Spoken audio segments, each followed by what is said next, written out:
Is your iPhone screen frozen and refusing to respond to your touch? Don't worry, we'll help you get it working again.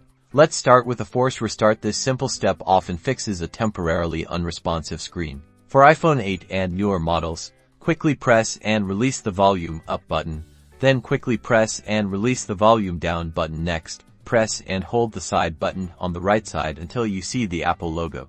If you have an iPhone 7, press and hold both the side button and the volume down button together until the Apple logo appears. For iPhone 6 South and older, press and hold both the home button and the top or side button until the Apple logo displays. If a force restart doesn't resolve the issue, it's a good idea to check for software updates. Sometimes, outdated software can cause touch problems. Go to Settings, then General, and select Software Update. If an update is available, download and install it, ensuring you're connected to Wi-Fi and have sufficient battery charge. A faulty screen protector can also impact touch sensitivity. It's worth checking if your screen protector is the cause of the problem.